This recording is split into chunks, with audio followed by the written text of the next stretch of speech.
కంటి అద్దాల నుండి శాశ్వత విముక్తి పొందండి. లాసిక్ సర్జరీ 14,000 మాత్రమే. వివరాలకు సంప్రదించండి. నమస్తే, నేను Keshav. Welcome to Suman TV. Andhra Pradesh రాజధాని అమరావతికి మరో వరం మంజూరైంది. కేంద్ర ప్రభుత్వంతో ఉన్నటువంటి సత్సంబంధాలు, అలానే కూటమి ప్రభుత్వం డబుల్ ఇంజిన్ సర్కార్ పేరుతో పదే పదే నినాదాలు ఇచ్చి అధికారంలోకి వచ్చిన తర్వాత తీసుకుంటున్నటువంటి కార్యక్రమాలు, కార్యాచరణ కూడా అదే స్థాయిలో కనిపిస్తుంది. ఇప్పుడు ఆంధ్రప్రదేశ్ రాజధాని అమరావతిలో ఈఎస్ఐ హాస్పిటల్ నిర్మాణానికి కేంద్రం సూత్రప్రాయ అంగీకారం తెలియజేసింది. దీనివల్ల వచ్చేటువంటి ప్రయోజనాలు ఏంటి, అసలు ఈఎస్ఐ హాస్పిటల్ అంటే ఏంటి, దీనివల్ల రాష్ట్రంలో ముఖ్యంగా రాజధాని ప్రాంతంలో వైద్య రంగంలో ఎటువంటి సేవలు అందుబాటులోకి వచ్చేటువంటి ఛాన్సెస్ ఉంటాయి. ఈ అంశం పైన విశ్లేషణ చూద్దాం. మనతో పాటు ఫార్మా రంగ నిపుణులు సుబ్రహ్మణ్యం గారు. సుబ్రహ్మణ్యం గారు నమస్కారం. నమస్కారం సార్. ఈ ఈఎస్ఐ అంటే జనరల్గా అందరికీ కూడా ఎంప్లాయీస్కి ఎక్కువ ఇంపార్టెన్స్ ఉండేటువంటి హాస్పిటల్, సర్వీసెస్ పైన కూడా అవగాహన పేరులోనే ఉంది సార్. సో ఏంటి ఈఎస్ఐ హాస్పిటల్ ఆల్రెడీ ఎయిమ్స్ పనిచేస్తుంది, యాక్టివిటీలోకి వచ్చేసింది. గత ప్రభుత్వ హయాంలో ఏదో వాటర్ ప్రాబ్లము, సప్లై ఇష్యూస్ అవన్నీ ఉంటే కూడా చంద్రబాబు నాయుడు గారు సీఎం అయిన వెంటనే ఎయిమ్స్ డైరెక్టర్ ఆయన కలిశారు, కన్సిడర్ చేశారు. ఇమీడియట్గా డెడికేటెడ్ పైప్ లైన్ కూడా శాంక్షన్స్ ఇచ్చింది స్టేట్ గవర్నమెంట్. సో అక్కడ ఒక పెద్ద హాస్పిటల్ వ్యవస్థ ఉంది. మళ్ళీ ఇప్పుడు ఈఎస్ఐ అనేటువంటి ఒక కొత్త శాంక్షన్ కేంద్ర ప్రభుత్వం చేసింది అంటున్నారు. అమరావతిలో అసలు మనుషులే ఉండట్లేదు, ఇవన్నీ ఎందుకు తెస్తున్నారు అనే వాళ్ళకి ఏం సమాధానం?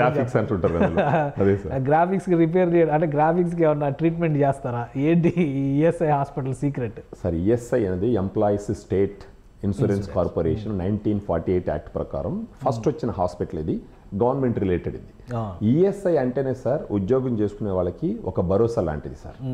మొదటి నుంచి కూడా ఉద్యోగస్తులకి హెల్త్కి సంబంధించి ఏదైనా వస్తే ఈఎస్ఐను ఒక గుడిలాగా వాళ్ళు ఇచ్చేస్తారు.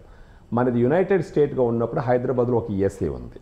స్టేట్ సపరేట్ అయిన తర్వాత చంద్రబాబు నాయుడు గారు అప్పుడు రూలింగ్లో రావడం జరిగింది. అప్పటి నుంచి సెంట్రల్ గవర్నమెంట్కి ఆయన అభ్యర్థన చేస్తూనే ఉన్నాడు. అది దీంట్లోనే 10 సంవత్సరాలు గడిచిపోయింది. అంటే కంబైన్డ్ స్టేట్లో ఈఎస్ఐ హాస్పిటల్ హైదరాబాద్ అంటే ఉమ్మడి దీనిలో ఉన్నది తెలంగాణ రాష్ట్రానికి వచ్చేసింది.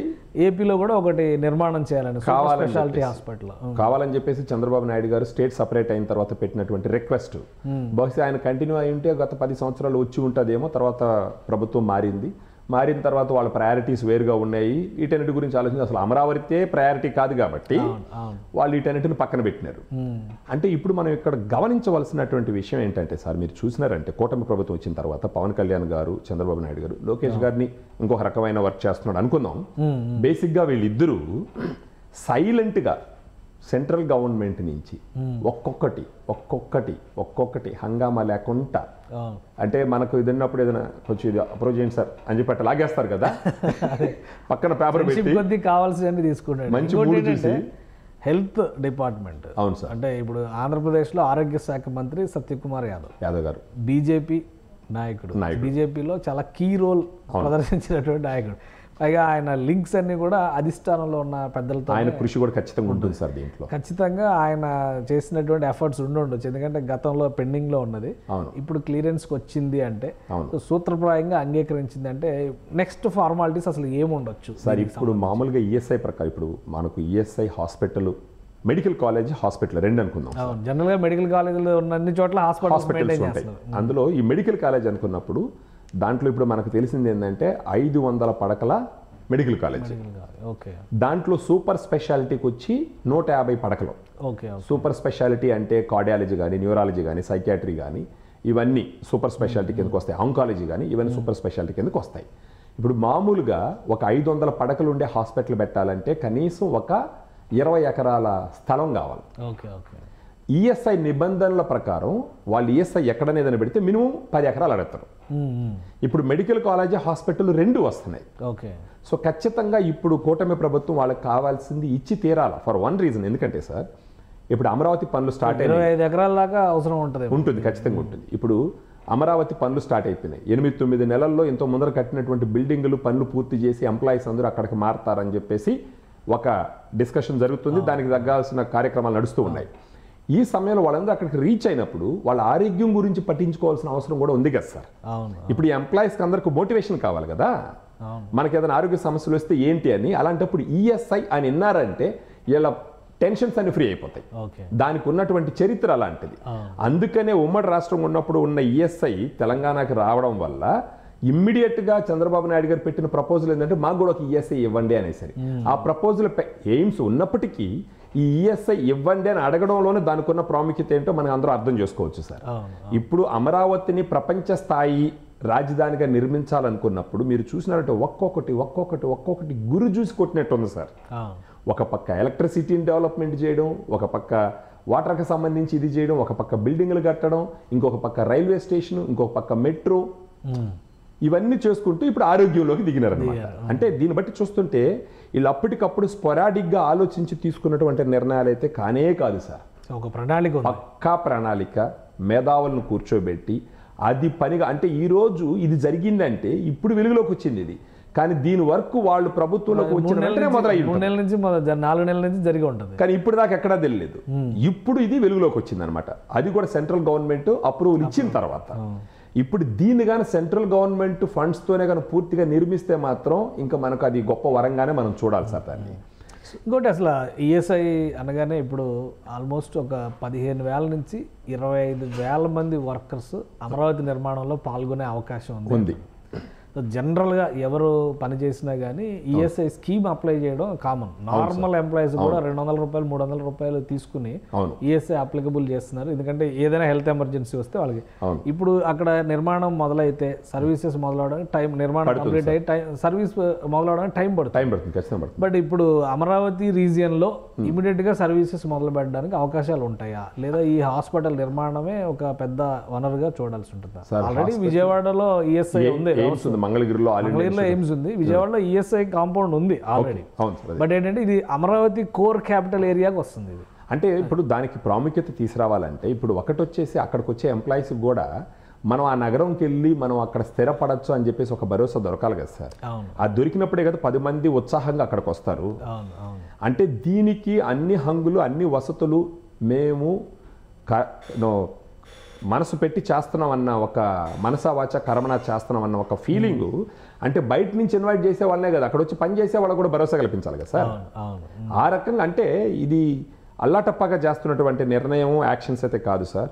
చాలా మైండ్ పెట్టి, ఎంతోమంది ఎక్స్పర్ట్స్ని పెట్టి, తర్వాత వీళ్ళకి ప్రస్తుతం ఉన్న బలంతో అక్కడ ఉన్న వాళ్ళని ఒప్పించి సైలెంట్గా ఒక్కోటి తీసుకురావడం. అంటే వీటన్నిటిని చూసినట్టు మీకు ఏమర్థమవుతుందంటే సార్, చూడండి ఇప్పుడు మామూలుగా ఇప్పుడు ఏమంటారు వాళ్ళు, గ్రాఫిక్స్ అన్నారు, ఆడొచ్చేసి అన్ని టెంపరీ బిల్డింగ్లు అన్నారు.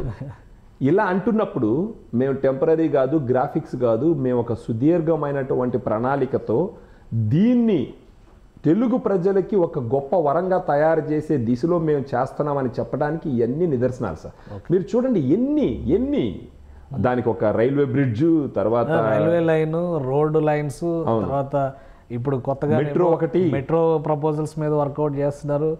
ప్లస్ ఇన్ఫ్రాస్ట్రక్చర్ లో వాటర్ సప్లై కానీ ఇవన్నీ మొదలు పెట్టారు. పవర్ సప్లై గురించి, వాటర్ సప్లై, డ్రైనేజ్ ట్రీట్మెంట్స్ ఇవన్నీ వస్తాయి. నెక్స్ట్ హెల్త్ కేర్ కూడా తీసుకొచ్చేస్తున్నట్టుగానే చూడాలి. వాళ్ళు ఏదో 9 నగరాలు ఏదో అనుకున్నారు కదా సార్ అక్కడ రకాలుగా. ఒక్కొక్క దాంట్లో వాళ్ళు ఏంటంటే దీన్ని చేసి దానికి పోదామని కాకుండా దానికి సంబంధించి ఇప్పుడు సత్యకుమార్ గారు ఉన్నట్టు దానికి సంబంధించిన శాఖకు సంబంధించిన వాళ్ళందరూ వాళ్ళ వరకు వాళ్ళకి డివైడ్ చేసి దీని మీద ప్రోగ్రెస్ తీసుకురండి, మనం ఇమ్మీడియట్గా ఇనిషియేటివ్స్ తీసుకోవాలనే విధంగా ఒక ట్రూ కార్పొరేట్ లాగా సార్. ఒక పెద్ద కంపెనీ తీసుకుంటే ఒక డిపార్ట్మెంట్ ఉంటుంది, మార్కెటింగ్ డిపార్ట్మెంట్ అని, సేల్స్ డిపార్ట్మెంట్ అని. సో ఆ విధంగా ఎవరికి ఇచ్చి చంద్రబాబు నాయుడు గారు ఒక CEO లాగా బాధ్యత తీసుకొని, పవన్ కళ్యాణ్ గారు ఒక వైస్ ప్రెసిడెంట్ లాగా బాధ్యతలు తీసుకొని, వాళ్ళు చేయాల్సినటువంటి ఇప్పుడు లోకేష్ గారు ఒక ఆపరేషనల్ మేనేజర్గా బాధ్యత తీసుకొని చేయాల్సినటువంటి చేస్తున్నారు. ఇప్పటికైనా సరే గ్రాఫిక్స్, టెంపరీ బిల్డింగ్లు అనేవాళ్ళు నోళ్లు కానీ ముయ్యకపోతే ప్రజల బుద్ధి చెప్తారు. ఇంకా అమరావతి మునిగిపోద్ది, వరద వస్తే మునిగిపోద్ది అనే ప్రచారమే జరుగుతుంది. చేసినారు సార్, అప్పుడు చేసినారు, మళ్ళీ వాళ్ళే గమనైపోయినారు. ఇప్పుడు కూడా అదే జరుగుతుంది, ఇంకా అదే చేస్తున్నారు. వీళ్ళు ఇంకా జరుగుతూనే ఉంటాయి సార్ అది. కానీ ఇప్పుడు ఈఎస్ఐ హాస్పిటల్స్, ఈ సముదాయాలని కట్టాలంటే కేంద్ర ప్రభుత్వం పూర్తి బాధ్యత తీసుకోవడానికి ఇప్పుడున్న కూటమి ప్రభుత్వంలో డబుల్ ఇంజిన్ సర్కార్ కదా, వాళ్ళు ప్రయత్నం చేస్తారు, ఖచ్చితంగా ప్రయత్నం చేస్తారు. వాళ్ళు కూడా ఆలోచిస్తారు సార్. ఎందుకంటే ఇప్పుడు వాళ్ళ ఖచ్చితంగా సహాయం చేయాల్సినటువంటి సిచ్యువేషన్. ఫర్గెట్ అబౌట్ పార్టీసు, వీళ్ళ అవసరం వాళ్ళకి అక్కడ ఉండదు, అవన్నీ కూడా మర్చిపోయి పక్కన పెట్టినప్పటికీ ఆంధ్రప్రదేశ్ శ్రేయస్సుగాను వాళ్ళు కోరినారంటే ఖచ్చితంగా సెంట్రల్ గవర్నమెంట్ అన్ని ఫండ్స్ వాళ్ళే పెట్టుకొని దీన్ని హెల్ప్ చేయొచ్చు. కొంతలో కొంత ఇంకా ప్రస్తుత గవర్నమెంట్ పెట్టుకోమంటే కూడా పెట్టుకుంటారు. ఆరోగ్యానికి సంబంధించిన దాంట్లో కాంప్రమైజ్ ఎవరు కాకూడదు సార్. అది మనుషుల ఆరోగ్యానికి, ఇప్పుడు మనిషికి కావాల్సింది కడుపు తినడానికి అన్నం, తర్వాత ఏదన్నా సుస్థి చేస్తే చూపించుకోవడానికి వైద్యం, ఈ రెండు ముఖ్యం. తర్వాత మిగతా లగ్జరీస్ అన్ని తర్వాత. ఒకటి ఆహారం, ఇంకోటి ఆరోగ్యం. ఈ రెండు చాలా ముఖ్యం. సో ఇలాంటి విషయాల్లో ఎవరన్నా సరే ఈ మళ్ళా విమర్శలు చేసుకుంటూ మళ్ళా వాళ్ళని ఇరికించాలని చూస్తే ఇంకా అది వాళ్ళ విజ్ఞతకి వదిలేయాలా.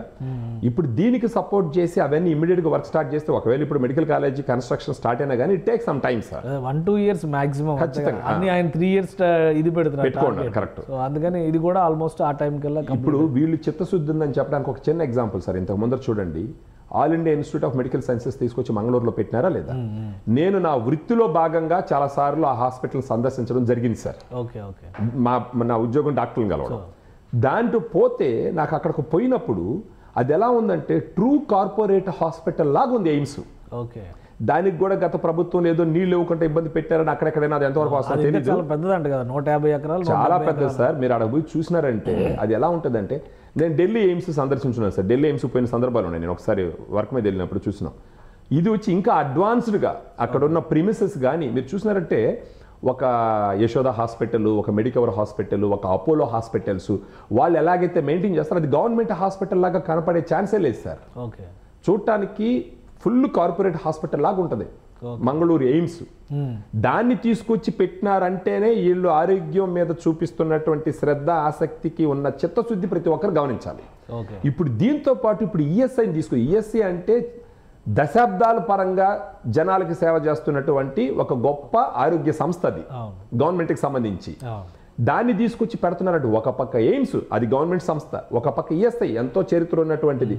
ఇవన్నీ తీసుకొచ్చి పెడుతున్నారంటే ప్రజలు వీటిని హర్షించాలా, వీళ్ళ భవిష్యత్తుకి భరోసా ఇస్తూ చేస్తున్నటువంటి ప్రయత్నాలుగా మనం చూడాలి సార్ దీన్ని. రైట్. థ్యాంక్ యూ సుబ్రహ్మణ్యం గారు, మీ విశ్లేషణ అందించినందుకు. ఇది అమరావతికి ఒక గొప్ప వరం, మరొక పెద్ద వరం కేంద్రం ప్రకటిస్తుంది త్వరలోనే. దానికి సంబంధించినటువంటి క్లియరెన్స్లు అన్నీ కూడా కంప్లీట్ అయిపోయినాయి. ఈఎస్ఐ హాస్పిటల్ని మంజూరు చేసింది. ఈఎస్ఐ హాస్పిటల్ నిర్మాణం ప్లస్ మెడికల్ కాలేజ్ కూడా శాంక్షన్ అయితే మొత్తం ఒక 20 నుంచి 25 ఎకరాల్లో ఈ నిర్మాణం చేసే అవకాశం ఉంటుంది. కేంద్ర ప్రభుత్వం పూర్తిగా భరిస్తే కనుక రాష్ట్ర ప్రభుత్వానికి ఉన్నటువంటి ఆర్థిక పరిమితుల్ని దృష్టిలో పెట్టుకొని ఆంధ్రప్రదేశ్ రాజధాని అభివృద్ధిలో మరింత ముందడుగు పడినట్టుగా భావించాల్సి ఉంటుంది. రాబోయే రోజుల్లో కార్పొరేట్ వైద్యంతో పోటీ పడే విధంగా ప్రభుత్వ వ్యవస్థలు కూడా అభివృద్ధి చెందినాయి. వాటిలో భాగంగానే ఎయిమ్స్ కానీ, ఈఎస్ఐ కానీ రాజధాని ప్రాంత వాసులకి, ముఖ్యంగా ఆంధ్రప్రదేశ్లో హై లెవెల్ హెల్త్ కేర్ రంగంలో ఈ సంస్థలు ప్రతిష్టాత్మకంగా నిలిచే అవకాశం ఉంటుందని సుబ్రహ్మణ్యం గారు విశ్లేషిస్తున్నారు. ఇది special discussion. Keep watching. Suman టీవీలో మీ పర్సనల్ అండ్ బిజినెస్ ప్రమోషన్స్ కోసం కింది నెంబర్కి కాంటాక్ట్ చేయండి.